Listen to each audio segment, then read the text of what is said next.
sekian tahun yang akan datang adalah menjadi tulang punggung dari rakyat Indonesia. Nah ini bonus demografi ini bisa berarti dua, bisa menjadi masalah atau bisa menjadi potensi. Jadi masalah adalah ketika para pemuda ini tidak tersiapkan dengan baik. Nanti ya jadi masyarakatnya banyak tapi butuhnya makan semua, nggak produktif. Nah ini kita siapkan generasi muda ini menjadi generasi yang produktif. Salah satunya melalui kegiatan kewirausahaan, karena basically yang mengalir dalam darahnya orang Pekalongan adalah darah kewirausahaan. Kamu kok sukses apa? Dia ternyata usahanya jasa titipan lelang. Jadi dia punya platform, ada barang branded atau barang apa, dia jual satuannya detik, dilelang sekian. Itu ternyata menjadi bisnis yang sangat luar biasa. Ini yang di generasi saya nggak bakalan bisa terfikirkan. Nah, peralihan paradigma seperti ini menjadi kita perlu jembatani. Karena anak-anak sekarang mungkin kreatifnya menang, etosnya yang mungkin kurang. Kita mengadakan kegiatan yang untuk menggali jiwa kewirausahaan. Yang pertama adalah tentunya kita diawali dengan pelatihan-pelatihan. Kita mengadakan pelatihan-pelatihan kewirausahaan yang tertuju pada tadi disampaikan oleh Pak Kadin 17 subsektor. Produksi, setelah produksi adalah kita berusaha untuk coba mengiklankannya gimana, baik itu melewati media maupun secara langsung. Yang media tentu saja menggunakan medsos-medsos yang ada, kemudian yang langsung adalah kemarin kita pameran di alun-alun Kajen untuk Car Free Day. Jadi kita fasilitasi.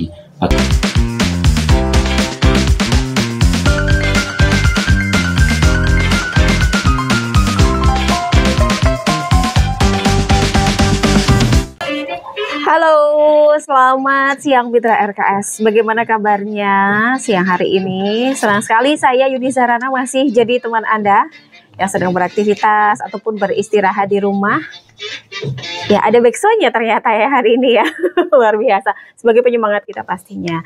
Dan tadi kita sudah ngobrol banyak bersama Dinas Perhubungan. Kita tadi sudah diberikan banyak informasi seputar lalu lintas, terus juga PJU. Nah, sekarang kita akan beralih ke wirausaha Mitra RKS ya. Sebagai manusia kita juga harus berikhtiar ya Pak, salah satunya dengan berwirausaha ya Pak ya, untuk memenuhi kebutuhan kita dan juga memenuhi kebutuhan orang lain.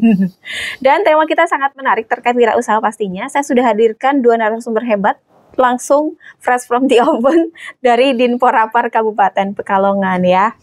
Ada Bapak Kepala Dinas kita, Bapak Wahyu Kuncoro. Selamat pagi, siang ya. Selamat siang. Bawaannya tuh pagi terus kalau lihat Pak Wahyu ya. Teduh. Mendung ya. Oh enggak mendung dong becek. Pak. Enggak. Becek. Seger Pak maksudnya. Gitu loh Pak. Sehat ya Pak ya? Sehat. Alhamdulillah sehat. Semangat sekali kalau lihat Pak Wahyu ini ya. Semangat. Sudah berapa lama di Dinporapar Pak? Dari Maret, berarti 1 tahun kurang 1 bulan. Dinporapar. Yang tadinya di mana Pak? Di Pemda. Di Pemda juga. Ya dong Pak. Sebelumnya di Asisten Ekonomi Pembangunan, sebelumnya di Perhubungan, sebelumnya di PU, sebelumnya di Perhubungan. Sudah hampir 30 tahun saya di pemerintah Kabupaten. Masya Allah. Waktu yang tidak sedikit ya Pak ya, sudah melalui banyak hal dan sekarang akhirnya ditugaskan di Dinporapar Kabupaten Pekalongan. Iya betul. Ketemu dengan yang muda-muda ya, karena di sebelah juga ada Kabid Kepemudaan. Jadi, kepemudaan memang segmen besarnya dibagi dua. Pak Hari ini menangani bidang kepemudaan, para pemuda UKP khususnya kepemudaannya. Kalau saya pemudinya saja. Pemudinya saja. Siap, biar makin awet muda ya Pak. Iya. Nah ini pembagian tugas yang saya pikir cukup fair ya. Ada berapa bidang sih Pak kalau di Dinporapar? Ada 3 bidang, ada bidang kepemudaan, bidang pariwisata dan bidang olahraga. Oke, dan yang hadir di sini ada dari bidang kepemudaan ya. Kita sapa beliau, ada Pak Ari Lanang. Ini muka lawas ya. Pak Ari sering datang ke sini ya. Sering menemani Mitra RKS dengan informasi-informasi terupdate, dekat-dekat memang Pak. Iya, Mitra RKS di rumah. Memang suara saya mungkin memang agak kurang lantang soalnya. Sudah ya, sudah jelas ya. Oke. Sudah cek 1, oke. Oke, para pemirsa atau para pendengar RKS barangkali suara saya kurang keras, ya mohon maaf, tapi nanti saya keras-keraskan. Iya Pak, kalau Ya, nyanyi, moga, Mbak Jen. kalau menyanyi juga boleh Pak. Oh cocok. Nanti setelah sesi yang lain ya. Ya, Pak Ari, kita ke Pak Ari lagi nih, Pak Ari Lanang dari dari Kabid Kepemudaan. Sehat ya Pak Ari ya? Sehat, alhamdulillah. Salam pemuda. Salam pemuda. Gimana Pak salamnya Pak? Kalau kami sampaikan salam pemuda, jawabnya maju. Maju. Kalau mundur bukan pemuda. Kalau mundur ya tandur, tukang tandur. Oh iya ya. Tukang tandur ya boleh. Salam pemuda gitu ya Pak? Ya. Ulangi mungkin Pak. Salam pemuda, jawabnya Maju. Ya. Oke deh, maju terus para pemuda khususnya di Kabupaten Pekalongan ya. Iya, tema yang sangat menarik untuk dibahas siang hari ini terkait dengan wirausaha. Saya ke Pak Kadin dulu ya Pak Ari ya. Dan untuk mitra RKS juga yang punya pertanyaan silakan. Bisa dikirimkan lewat WA di 087838186716 atau telepon di 3811293. Pak Wahyu, saya panggilnya Pak Wahyu aja ya. Nggih, Mas boleh. Oh, Mas boleh ya. Kita punya nama yang hampir sama nih Pak. Iya. Iya, ada nama Wahyunya juga. Ya, lupakanlah. Kita kembali ke jalan yang benar dulu ya. Terkait dengan ini Pak, latar belakang dan tujuan utama dari program wirausaha kemarin yang dilaksanakan oleh Dinporaper. Jadi diawali dari kebijakan ataupun visi pemerintah Indonesia tentang Indonesia Emas ini kan 2030-an ya. Indonesia akan mendapatkan bonus demografi di mana komposisi para pemuda ini sekian tahun yang akan datang adalah menjadi tulang punggung dari rakyat Indonesia. Nah ini bonus demografi ini bisa berarti dua, bisa menjadi masalah atau bisa menjadi potensi. Jadi masalah adalah ketika para pemuda ini tidak tersiapkan dengan baik. Nanti ya jadi masyarakatnya banyak tapi butuhnya makan semua, nggak produktif. Nah ini kita siapkan generasi muda ini menjadi generasi yang produktif. Salah satunya melalui kegiatan kewirausahaan, karena basically yang mengalir dalam darahnya orang Pekalongan adalah darah kewirausahaan, entrepreneurship. Kira-kira begitu untuk kenapa ini menjadi fokus bagi kita maupun khususnya di Indonesia, khususnya di kita, atau umumnya di Indonesia, khususnya di kita, pelatihan ataupun bagaimana meningkatkan jiwa kewirausahaan bagi para pemuda. Kenapa OKP Pak yang dipilih? Karena begini, ada pergeseran, ada shifting paradigma yang cukup kuat, yang mengglobal. Di era-era Gen Z ya, atau anak-anak sekarang ini berwirausaha sudah menggunakan platform dan sudut pandang yang sangat berbeda dengan generasi saya. Jadi kalau sekarang orang kemarin bilang milenial, kalau saya mungkin masih kolonial. Jadi kalau mau dagang yang pertama mikirnya modal, tempat, lokasi strategis, kemudian jaringan pemasaran, ada kanvaser, ada distributor, logistik segala macam karena menjangkau se-Indonesia misalnya. Sekarang sudah bisa dilaksanakan dalam genggaman kita. Toko dulu harus di tempat yang strategis. Sekarang yang penting barangnya ada, tempat tidak penting lagi. Tempat ini bisa diwakili dengan platform-platform media sosial ataupun platform-platform digital. Nah inilah yang mencoba kita memadukan semangat atau jiwa kewirausahaan dengan kondisi terkini, dan itu memang anak-anak kita, generasi muda ini menjadi objek yang sangat potensial. Kaitan khususnya terkait dengan industri-industri kreatif ataupun ekonomi. Ya ini contoh mungkin bisa dilihat ada berapa banyak hypermart, mall besar-besar yang tutup. Iya betul. Itu apakah karena persaingan sesama mall? Ternyata tidak. Ternyata tidak ya. Musuhnya ya mak-mak berdaster yang ngantar anaknya sekolah, anaknya masuk kelas di bawah pohon terus main HP. Barang baru sis, silakan diorder. Itu menjangkau se-Indonesia. Terus para live streamer yang berjualan itu hanya cukup butuh ruangan 1 meter kali 2 meter, dia bisa berdagang 24 jam, almost 24 hours. Nah, ini paradigma itu. Kemudian yang kedua dari jenisnya sendiri. Mungkin kita bisa lihat di beberapa konten-konten media sosial, anak-anak umur 20-21 tahun, ketika ada ditanya, berapa harga outfit lo? Gitu. Iya, betul, Pak. Baju saya harganya murah lah, cuma 1 juta, sepatu sekian. Giliran dia tanya, topinya berapa? Aduh, kalau topinya ini agak mahal. Topi saya ini hanya bisa saya dapat karena saya beli BMW seri 6 misalnya. Oke, kamu kok sukses apa? Dia ternyata usahanya jasa titipan lelang. Jadi dia punya platform, ada barang branded atau barang apa, dia jual, satuannya detik, dilelang sekian. Itu ternyata menjadi bisnis yang sangat luar biasa. Ini yang di generasi saya nggak bakalan bisa terfikirkan. Nah, peralihan paradigma seperti ini menjadi kita perlu jembatani. Karena anak-anak sekarang mungkin kreatifnya menang. Etosnya yang mungkin kurang. Atau yang kedua fokusnya, dia mau main di ranah yang mana.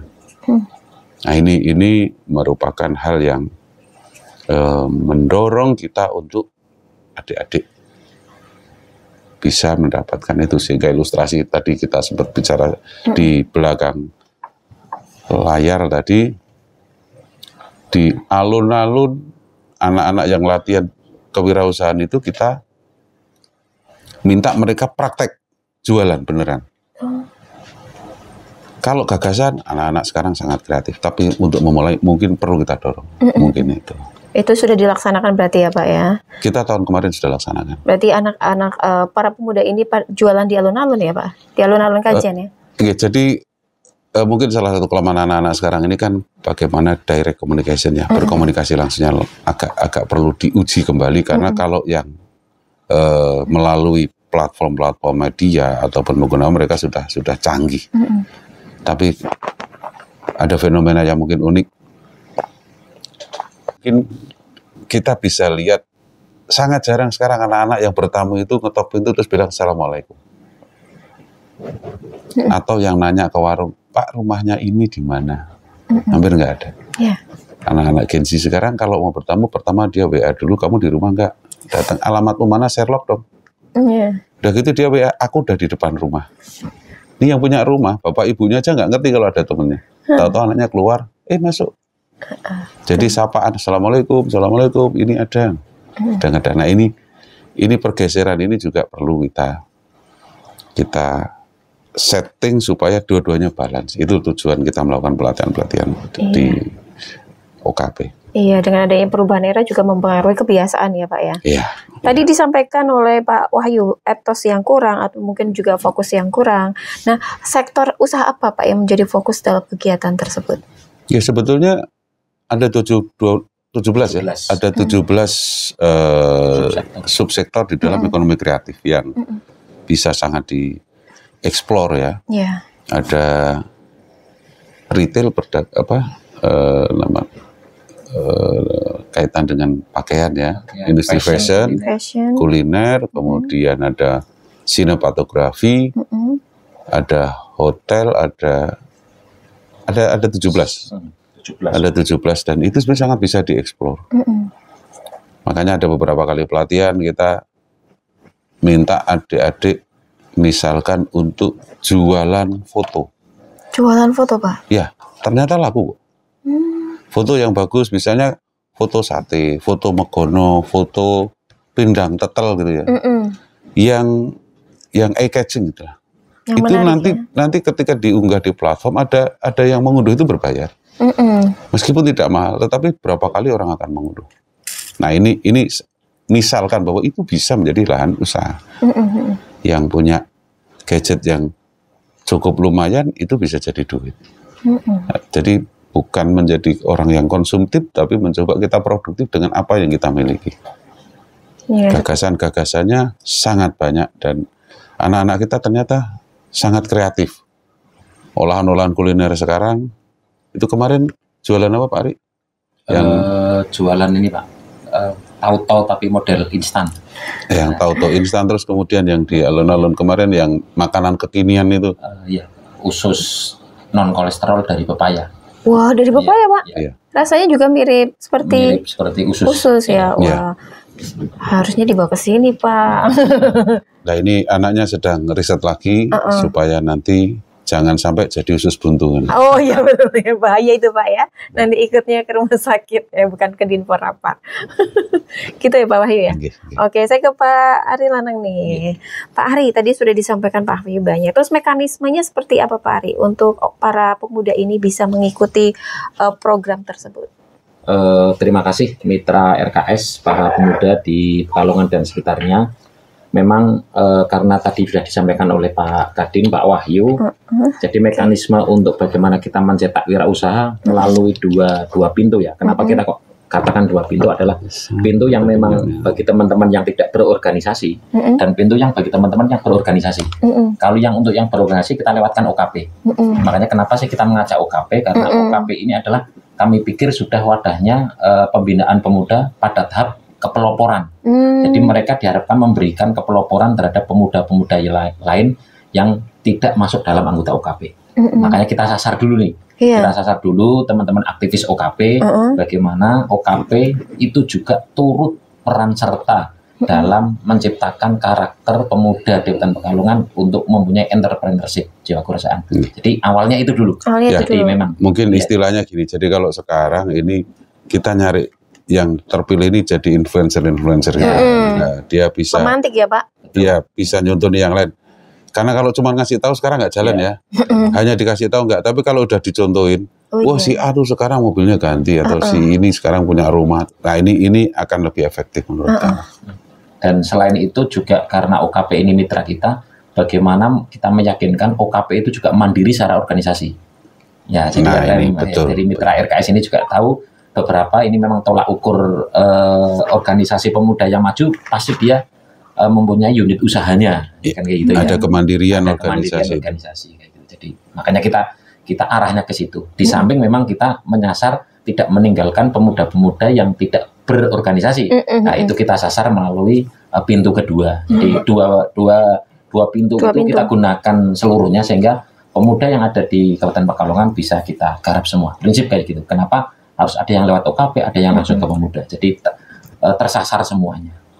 Jadi ada banyak pintu ya Pak betul, yang bisa dipergunakan ya. Ke Pak Ari lagi, Bapak Kabid Pemuda. Ya makanya awet muda terus ya. Tetap karena selalu muda ya Pak. Ya, karena walaupun pemuda tetap mengambil jatah pemudinya tadi. Oh iya. Dan selalu minta ditegaskan bahwa dia itu laki-laki. Ari Lanang. Oh iya Pak. Butuh diragukan, perlu penegasan. Iya, butuh penegasan, Ari Lanang. Tapi memang nama sesungguhnya Pak? Iya, memang asli Lanang pokoknya. Oh, asli Lanang ya? Dilihat, bahaya kalau ya itu ya Pak ya. Ini kameramen sampai senyum-senyum nih. Iya, dulu Pak Ari itu kalau ngisi form waktu zaman sekolah itu kalau ngisi nama jenis kelamin itu nggak ditulis, digambar. Boleh ya. Idenya boleh nih. Ya. Bisa ditiru di rumah ya. Oke. Awet muda nih memang kalau deket sama mereka mitra RKS ya.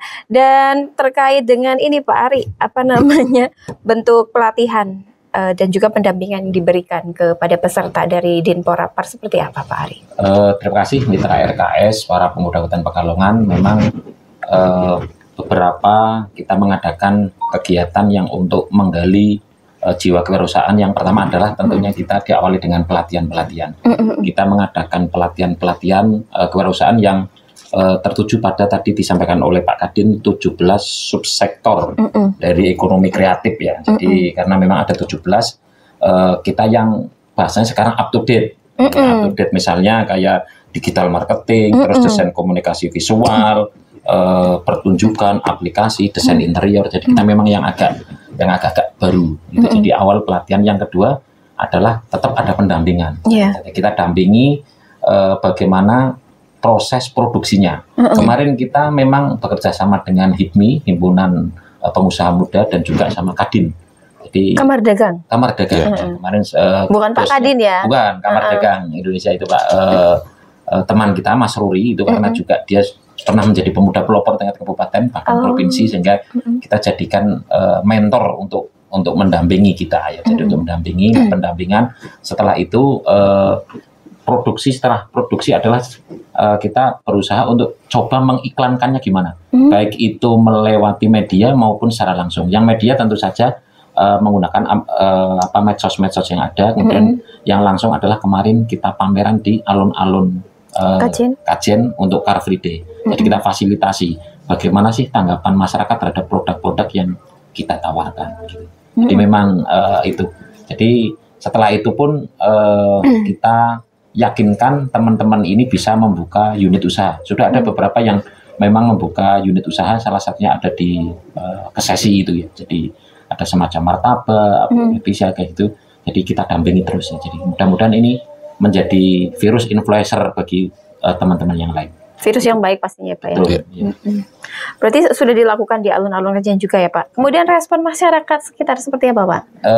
Respon masyarakat kalau secara langsung memang karena acara hari Minggu itu kan cukup padat sehingga mereka antusias melihat kadang ini ada apa gitu ya. Jadi penasaran gitu ya. Penasaran juga. Yang kita tunggu-tunggu masukan dari masyarakat juga. Karena bagaimana misalkan barang kuliner tesnya kayak apa gitu ya. Jadi mereka yang memberi masukan. Jadi sebelum memang kita pasarkan secara umum, pameran ini juga dalam rangka menerima masukan dari masyarakat secara umum terhadap produk-produk kewirausahaan oleh pemuda yang kita bina. Hasilnya gimana Pak? Hasilnya mungkin ketika di beberapa itu masukannya pada packaging ya. Rata-rata itu memang kemasan ya. Kemasannya. Jadi memang kita peningkatan pada kalau sisi rasa boleh diadu biasanya. Boleh, tapi packagingnya yang mungkin perlu kita upgrade lagi ya. Sehingga beberapa kita juga menjadwalkan itu adalah bagaimana kita mendampingi dari packaging mereka biar eye-catching, dilihat enak. Jadi kadang orang terpana ini mitra RKS itu banyaknya lihatnya pada penampakan luarnya kan gitu ya, sebelum dirasakan penampakan luarnya gitu ya. Jadi sebelum dirasakan penampakan dalamnya. Oh gitu. Gitu ya Pak. Gimana tuh Pak Kadin? Jadi kaitan dengan tadi ada beberapa yang sudah kita uji cobakan itu memang masih mereka kan masih dalam tahap kalau meminjam terminologi industri ya. Itu prototype lah. Kita mengawali sebagai infant industry atau yang masih mengawali itu kita sempurnakan untuk nanti menuju ke mass, ke massal ya. Jadi kita viralkan, kemudian kita massalkan. Nah ini memang ada tahapan-tahapan. Jadi kita tidak bisa langsung katakanlah membuat corn dog atau apa namanya kemarin itu yang seperti samosa tapi di dalamnya ada cabenya itu apa itu. Pokoknya kalau makan meledak di mulut gitu. Oh, makan mercon-mercon gitu ya Pak konsepnya. Konsep makanannya enak.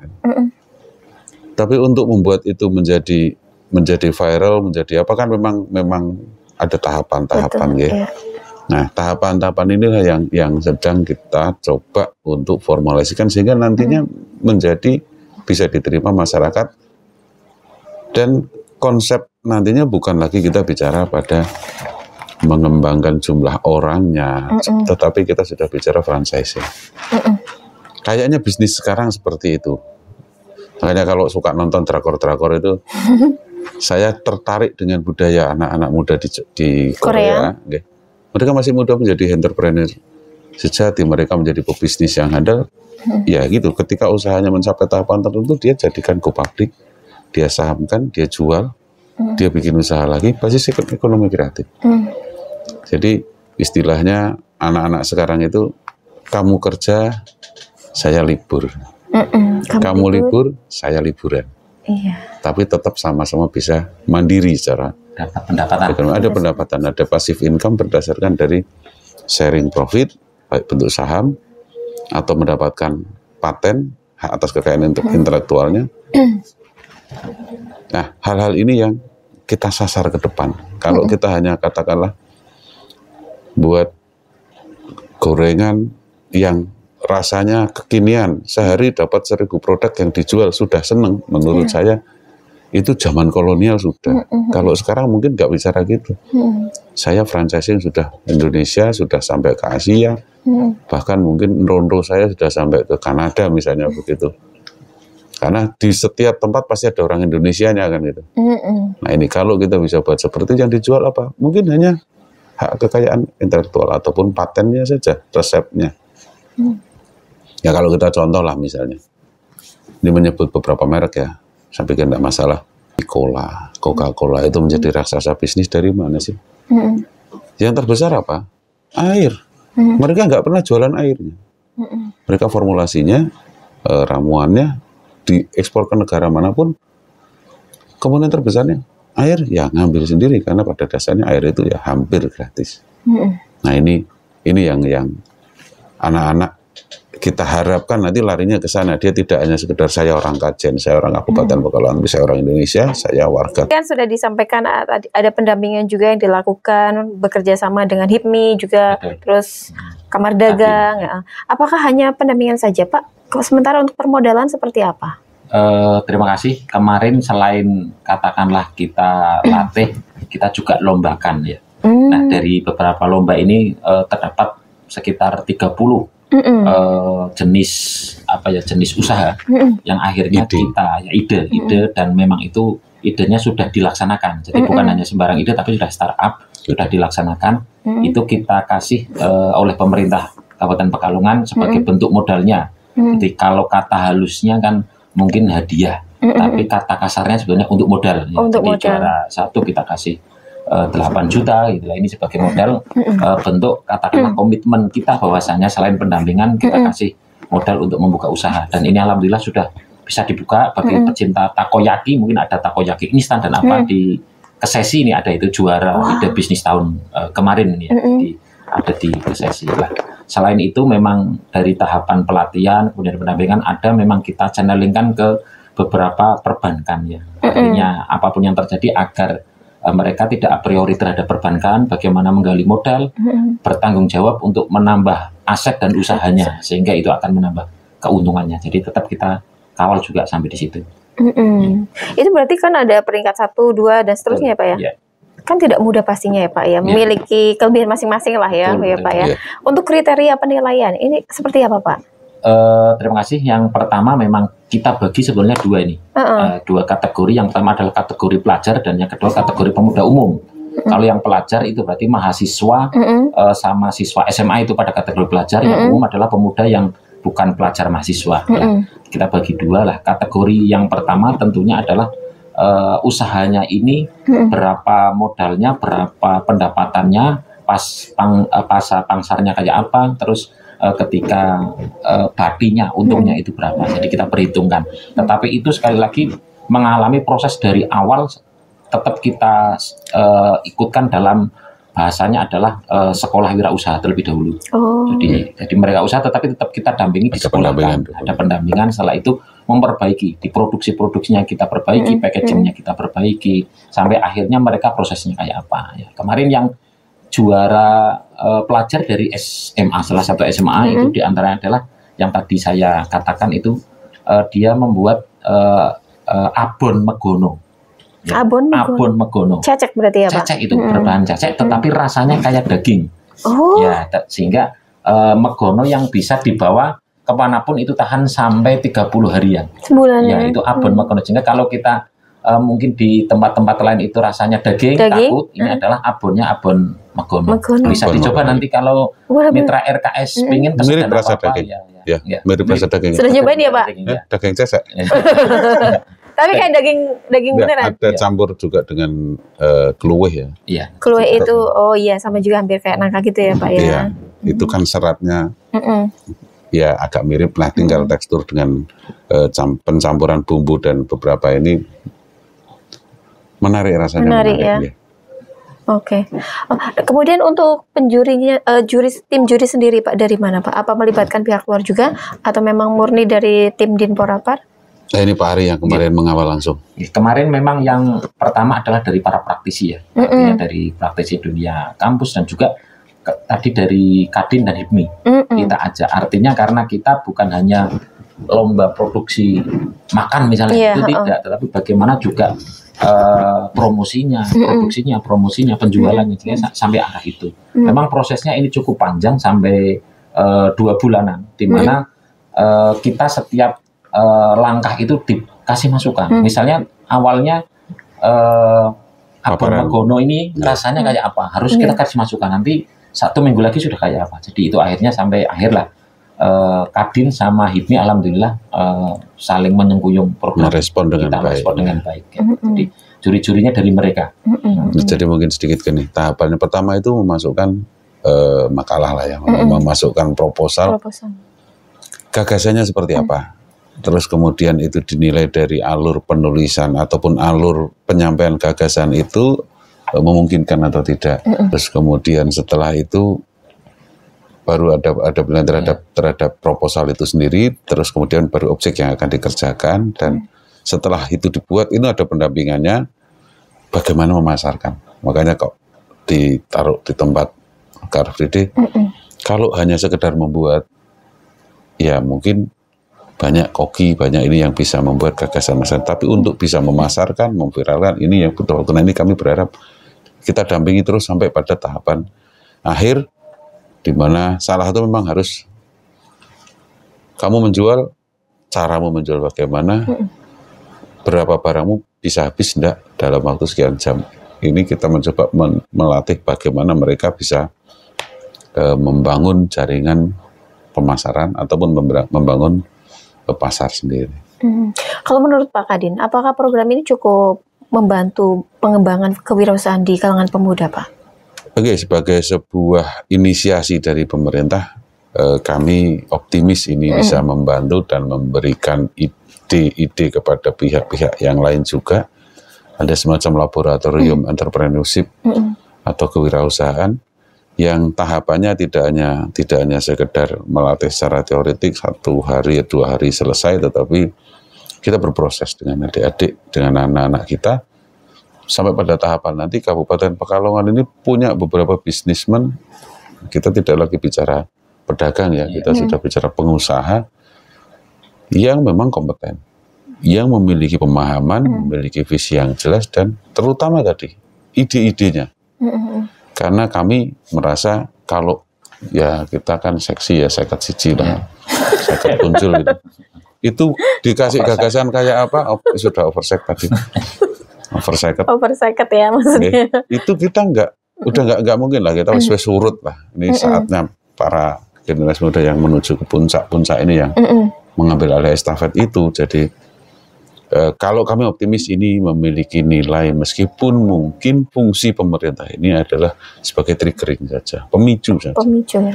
Nanti bisa digerakkan dengan rantai yang lain, kebijakan di bidang UMKM, kebijakan di bidang ekonomi kreatif. Nah, pelakunya ini yang kita ambil adalah para pemuda. Mungkin dari dinas lain pelakunya, objeknya adalah para wanita, misalnya di pemberdayaan perempuan. Berbasis desa, masyarakat desa. Nah, ini kita ambil dari pemudanya. Karena tadi dia punya keleluasaan, gagasannya bisa lebih ini, dan rata-rata anak muda kan mestinya tidak takut salah lah. Semangat. Masih boleh keliru, nanti diperbaiki lagi. Ini yang kami berharap di situ. Oke, ke Pak Ari lagi nih, Pak Ari. Apakah OKP ini menurut Pak Ari setelah mengikuti kegiatan ini cukup bisa membantu anggotanya untuk mengembangkan dalam wirausaha, Pak Ari? Iya, memang langkahnya akan mengarah ke situ ya. Walaupun kami pikir memang setiap tahun perlu perbaikan, evaluasi ya. Evaluasi nanti kita mengarahnya agar beberapa OKP juga saling bersinergis ya. Pada rapat kemarin evaluasi akhir tahun 2024 dan juga awal rencana program, ini juga kami sudah mengarahkan beberapa OKP untuk meyakinkan ada program-program kerjanya tentang kewirausahaan. Sehingga kami memang bahasanya sudah sharing bareng dengan teman-teman OKP, memastikan OKP harus punya program kerja tentang kewirausahaan. Karena ini bagaimanapun pilar utama dari kegiatan OKP, kami pikir mengarah kepada 3 ranah. Yang pertama adalah penyadaran, yang kedua adalah pemberdayaan, dan yang ketiga adalah kepeloporan. Salah satunya adalah pemberdayaan, ini adalah pemberdayaan ekonomi. Sehingga OKP ini harus ada program kerja real tentang pemberdayaan ekonomi. Sehingga memang sudah ada kesepahaman dengan beberapa OKP, insya Allah 2025 ini beberapa program OKP sudah banyak yang bersinggungan langsung dengan kegiatan-kegiatan kewirausahaan. Kemarin ada ini dari Ansor, itu sudah juara 4 tingkat provinsi karena ada beberapa usahanya sorban, ansor banser melalui KBIH dan dampingan, kemudian ada dari kegiatan Nasyatul Aisyah ini sudah mulai berkembang. Sekarang OKP memikirkan bagaimana memang kewirausahaan bagi OKP itu sudah saatnya memang menjadi garda terdepan selain pengkaderan. Seperti itu ya. Mungkin gini ya, kalau organisasi kepemudaan ini kan basicnya bukan organisasi bisnis. Iya. Dia ada peran-peran kepemudaan atau peran-peran sebagai pemuda tadi, kepeloporan di masyarakat sebagai penerus estafet. Nah, dulu kebanyakan organisasi ini selalu kesulitan melaksanakan atau mengaktualisasikan visi misi organisasi maupun program kerjanya karena keterbatasan dana. Paling yuk iuran, bikin proposal, minta donatur dan sebagainya. Nah, ini kita padukan ini ketika di dalam organisasi ini memiliki unit ekonomi yang syukur-syukur dia menjadi organisasi ekonomi yang tangguh, sehingga dia bisa menghidupi organisasi itu sendiri dan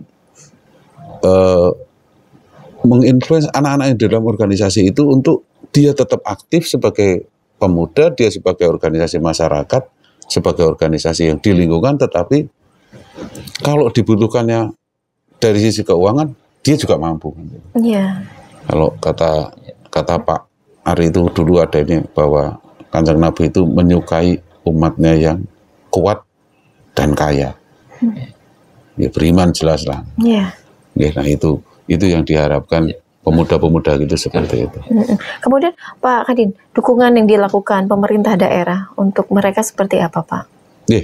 Jadi ya diawali kalau program dari pemerintah secara formal di dalam APBD kita mengalokasikan anggaran untuk pelaksanaan itu. Tadi waktu pelaksanaannya cukup panjang karena ada beberapa kali pendampingan. Terus yang kemudian ya kita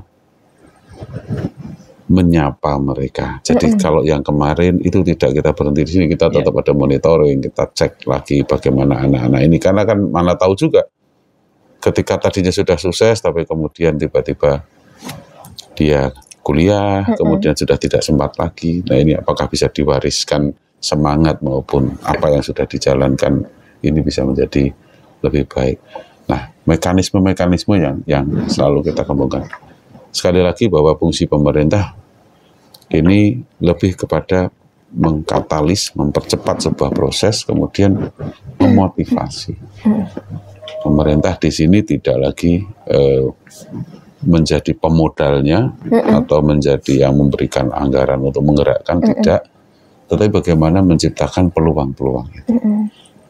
Nanti ke depan Pak Ari ya, yang akan kita kembangkan justru adalah apa yang menjadi potensi kita akan push, khususnya di ekonomi kreatif ini, dengan kerjasama daerah, dengan antar kabupaten kota Jawa Tengah ataupun se-Indonesia, atau pada forum-forum yang tertentu silahkan kalau memang bisa dikembangkan.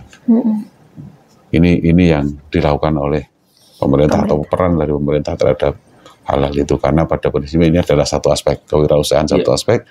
Di sisi yang lain adalah tentang wawasan kebangsaan, tentang cinta tanah air, tentang bagaimana moralitas, etika ini menjadi perhatian yang tidak kalah pentingnya. Nah, salah satu supaya bisa berdaya, duit lah. Betul ya Pak ya. Iya, kita mau bicara berbusa-busa, kalau tidak ada duit untuk beli bensin menuju tempat rapat ya nanti nggak bisa jalan juga. Jalan kaki berarti ya. Ya mungkin. Tapi butuh waktu yang lebih lama pastinya. Kalau ya. rapatnya di Semarang. PO ya kalau bahasa jadi kesannya. korban bencana. Oke, saya ke Pak Ari. Tadi disampaikan Pak Ari bahwa bekerja sama juga dengan perbankan ya Pak ya. Betul. Kemudian selain perbankan, apakah juga untuk pengembangan kewirausahaan ada kerjasama dengan lembaga lain atau mungkin UMKM yang dilakukan? Terima kasih mitra RKS dan para pemuda di Kabupaten Pekalongan dan sekitarnya. Memang program-program ini salah satu terobosan yang mungkin dipunyai pemuda itu kan semangat ya. Sehingga kami pastikan kalau masih muda itu harus punya channel yang banyak. Karena kalau kita tidak punya channel nanti akan kehilangan rezeki. Kayak gitulah.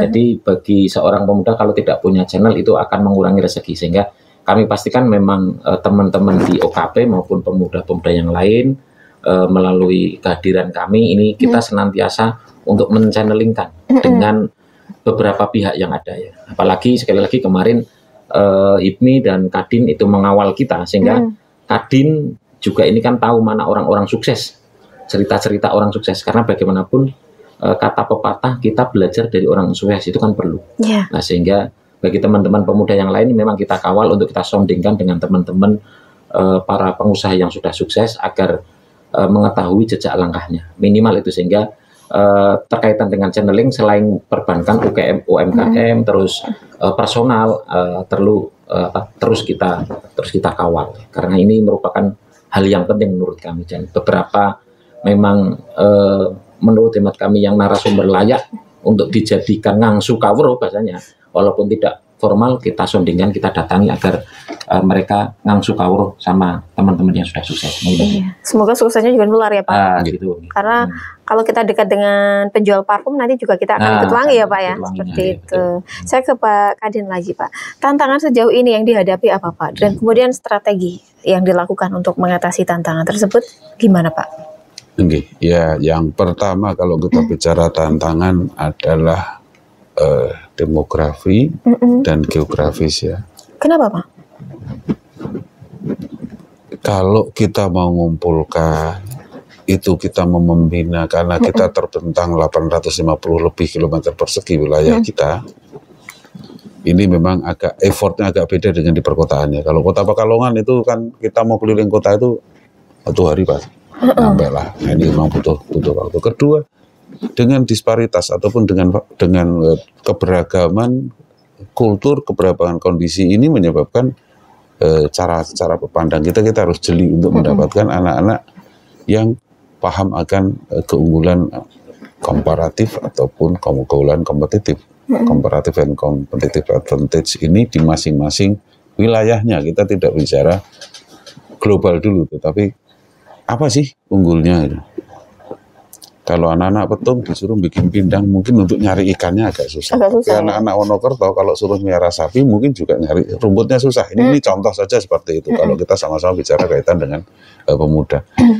Nah ini yang tantangan-tantangan seperti ini, yang pertama adalah kondisi itu. Kemudian yang kedua lebih kepada kondisi anak-anak itu sendiri. Tadi yang saya sampaikan adanya perubahan paradigma ini bisa kita ambil positifnya yang kita kejar, tetapi pada saat ini kita juga harus bisa melihat ada beberapa hal yang perlu kita cermati tentang degradasi moral, tentang aspek empati, kepedulian anak-anak sekarang, kemudian kemandirian ataupun mereka ini bisa lebih survive. Ini ada gap ada lag yang cukup besar bagi kacamata kami yang tua-tua ini, sehingga ini memang harus kita poles dengan baik ya Pak Ari ya. Ini tantangannya. Kemudian berikutnya adalah bahwa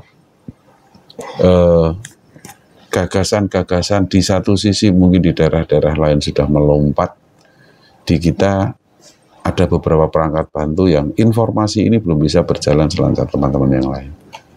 Jadi masih banyak fakir kuota sehingga kita untuk cari informasi itu masih agak kesulitan. Kalau di mana-mana sekarang sudah pakai AI, kita masih ngetik Mbah Google misalnya gitu. Nah ini lag ini yang kita coba kejar. Sehingga pemahaman dasar anak-anak ini akan lebih bagus. Dia think global but act local.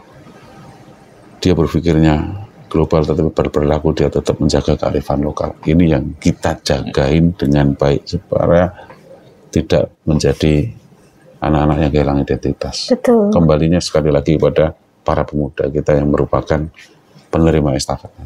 Apalagi di era globalisasi ya Pak. Iya. Semua informasi sangat mengalir deras dari mana saja ya Pak. Kita bisa mengakses. Saya ke Pak Ari lagi. Pak Ari, bisa dikatakan apakah program ini berhasil Pak? Kemudian indikatornya seperti apa nih Pak Ari?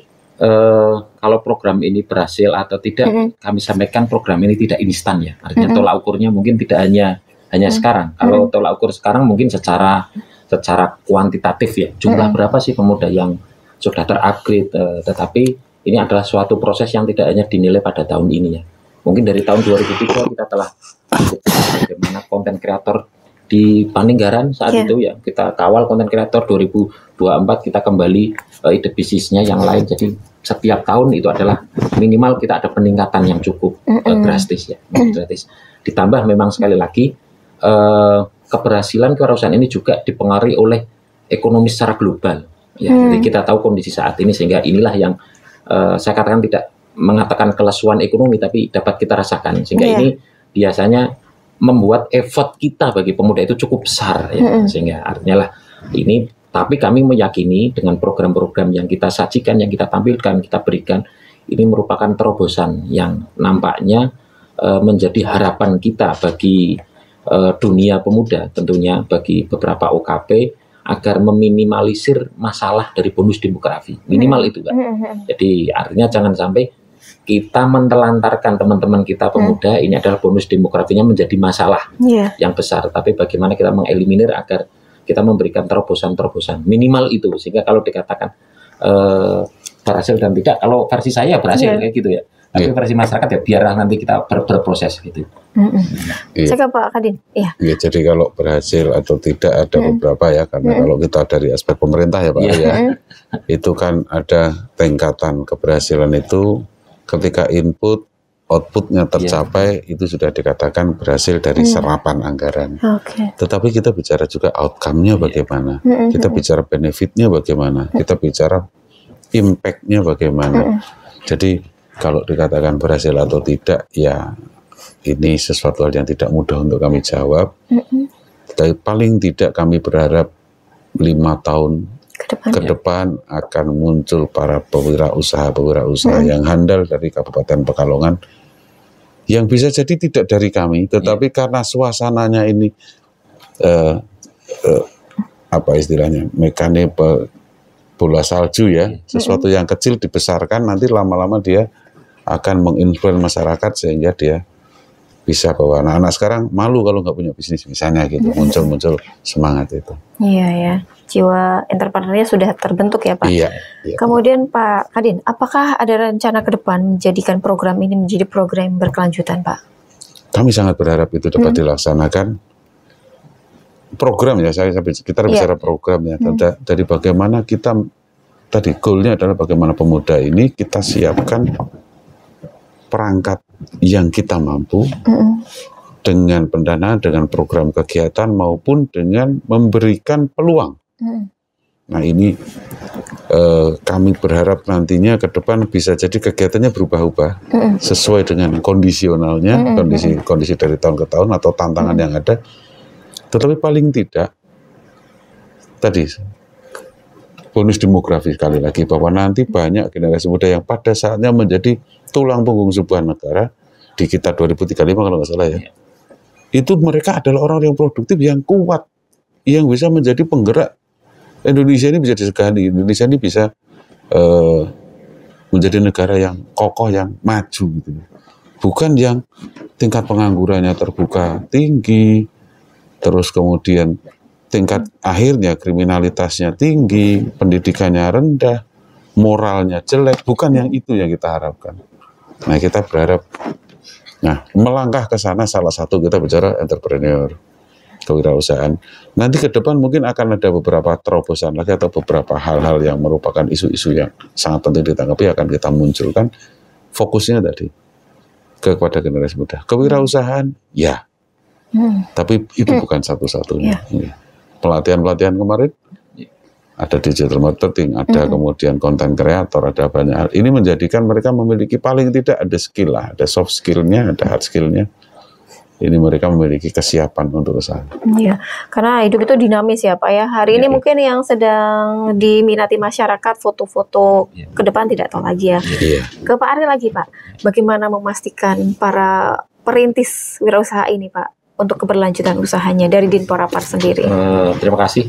Kami memang tolak ukur di kepemudaan itu ada namanya indikator pembangunan pemuda, IPP itu ya, yang menjadi memang tolak ukur pembangunan pemuda di suatu wilayah. Nah, kami mengejar itu, salah satunya dari indikator itu adalah bagaimana taraf jumlah wirausahawan mudanya, sehingga kami tetap mengejar itu, sehingga melalui media yang hari ini matur nuwun RKS, kami sampaikan ke mitra RKS khususnya pemuda, yuk kita jadi subjek pemberdayaan. Jangan sampai kita jadi objek belaka. Jadi pemuda di Kabupaten Pekalongan yuk jadi subjek pemberdayaan, utamanya para aktivis muda di OKP, pastikan berani untuk memprogramkan kegiatan-kegiatan pemberdayaan bagi pemuda, anggotanya, kadernya. Itu yang lebih-lebih adalah kegiatan kewirausahaan. Jadi kami masih meyakini ini akan bersinambung terus dengan kondisi yang ada, karena kitalah yang akan mencatatkan sejarah. Pemuda itu selalu menjadi pencatat sejarah di negara kita. Iya, dan mereka adalah penerus ya Pak ya, pemimpin berikutnya. Baik Mitra RKS, tidak terasa ya 1 jam sudah kita bersama Dinas Pemuda Olahraga dan Pariwisata yang membahas tentang wirausaha. Mudah-mudahan banyak ide yang Anda dapatkan setelah mendengarkan siaran kita. Saya ke Pak Kadin lagi nih Pak Kadin, harapan dari program ini untuk dampak terhadap perekonomian negara kita apa Pak? Iya, kalau kaitan dengan perekonomian negara saya pikir mungkin ini dampak yang tidak langsung ya. Kalau dampak langsung mungkin kita bicara pada pelaku UMKM, kemudian pada pembinaan di bidang ekonomi. Tetapi setidak-tidaknya kami berharap para pelakunya ini, para pemuda ini sudah memiliki kesadaran sejak awal tentang kemandirian ekonomi, tentang kedaulatan ekonomi. Nah ini yang perlu kita tegaskan sejak dari sekarang. Anak-anak sekarang cenderung nggak suka produknya sendiri, misalnya. Kalau kita ke DP Mall misalnya itu senengnya anak-anak usia SMA kuliah ini pada nongkrongnya di KKV gitu misalnya kan. Sing ping-ping gitu kan. Yang kira-kira produknya Korea gitu. Sarapan megono tapi Korea-Koreaan gak masalah lah. Lah, kenapa kita tidak coba kembali kepada kita punya potensi, ayo kita kembangkan. Bukan tidak mungkin suatu saat Korea akan tiru kita. Iya betul. Nah ini, kalau kita selalu bangga menjadi makmum, nggak pernah belajar jadi imam, ya ini yang perlu ya Pak Ari, perlu kita punya cukup percaya diri, cukup punya kebanggaan diri, jangan berlebihan, tetapi kita bangga, we proud to be an Indonesian citizen. Kita bangga menjadi warga negara Indonesia, kita bangga dengan kekayaan, dengan potensi kita yang sebenarnya sangat luar biasa. Nah ini sumbangsih kita sebenarnya lebih kepada membentuk mindsetnya. Kalau bagaimana berbisnisnya, ini sebenarnya little part ya dari tugas kita. Ada satu hal kecil, tetapi kita lebih ke sana. Hubul watol minan iman itu juga sangat penting. Bagaimana cinta tanah air, karena era global sekarang, anak-anak kalau ditawari berbuat sesuatu yang mudah, yang mungkin nggak ngerti belakang dampaknya, sangat mungkin mereka menjual hal-hal yang menjadi rahasia negara kepada luar negeri. Kabupaten Pekalongan sempat tercatat, NIK-nya Kabupaten Pekalongan itu dipakai untuk mengaktifkan kartu seluler dan kartu itu dijual di luar negeri. Pembelinya itu token untuk mengaktifasinya itu ternyata setelah itu dimanfaatkan untuk yang kita lihat ada penipuan. Salah satunya saya pernah membaca seperti itu. Dan ini ketika generasi muda kita, pemuda kita memiliki kesadaran yang memadai, tidak mungkin itu akan dilakukan. Syukur-syukur sudah tangguh, kemudian memiliki rasa nasionalisme yang kuat, secara ekonomi mapan. Ini yang kami harapkan. Begitu Mbak. Iya, jangan hanya kita mengkonsumsi produk dari luar ya Pak ya, tapi mencintai produk dalam negeri. Ke Pak Ari Lanang Pak, pesan untuk pemuda dan juga OKP untuk yang akan memulai usaha baru nih Pak, seperti apa? Kadang kan banyak yang hanya ingin tapi tidak tahu mulainya dari mana nih gitu kan ya. Terima kasih mitra RKS, para pemuda OKP. Yang pertama kami berpesan kepada OKP organisasinya dulu. Jadi para OKP ini kan berisi para aktivis pemuda. Harapan kami memang para aktivis pemuda ini adalah memberikan kontribusi real bagi kader-kadernya, bagi anggotanya, agar pemuda-pemuda anggotanya ini menjadi bagian masyarakat yang sekali lagi jangan jadi masalah pada nantinya, sehingga ini perlu dipersiapkan. Salah satunya adalah berbagai program keterpeloporian maupun program pemberdayaan kewirausahaan itu, sehingga program-program OKP diharapkan bisa menyentuh anggotanya secara langsung dalam proses pemberdayaan. Kemudian bagi para pemuda-pemuda yang lain, kami sampaikan memang dunia ke depan ini perlu dipahami sekalian, kompetisinya cukup kompetitif sehingga kalau kita ingin eksis para pemuda ke depan, harus kita mempunyai sekali lagi skill, baik soft skill maupun hard skill, sehingga bagi para pemuda, pastikan kita pemuda yang siap terhadap era yang ada. Di era milenial ini, pemerintah akan senantiasa hadir memberikan pendampingan bersama, tetapi sekali lagi secara pribadi masing-masing pemuda harus mau untuk meningkatkan kapasitasnya jika kita tidak menjadi masalah bagi pembangunan. Sekali lagi kami mengajak mitra RKS pemuda sekalian, yuk para pemuda Kabupaten Pekalongan, kita jadi agen pembangunan, bukan jadi masalah dalam pembangunan. Gitu mungkin, Mbak. Iya, jadi terus update kemampuan kita ya Pak, ya, potensi yang kita miliki, dan terus mencintai produk sendiri, karena di era globalisasi seperti saat ini, gempur dari manapun bisa datang ya Pak ya, dengan mudah. Terima kasih Pak Wahyu Kuncoro, Kepala Dinas Pemuda Olahraga dan Pariwisata Kabupaten Pekalongan, kemudian juga Bapak Ari Lanang, Kabid Kepemudaan. Sukses terus ya Pak ya. Mudah-mudahan bisa terus merangkul para pemuda untuk lebih sukses lagi. Oke, dan mitra RKS, pesan untuk para pemuda yang sedang mendengarkan siaran kita dan juga sedang menyaksikan kita di channel RKS TV, jangan takut untuk melangkah, jangan takut untuk membangun. Mari menciptakan masa depan yang lebih baik untuk diri kita sendiri dan juga untuk Indonesia. Terima kasih. Selamat siang, selamat beraktivitas, terus semangat dan berkarya, sukses luar biasa. Salam pemuda. Maju. Wassalamualaikum warahmatullahi wabarakatuh.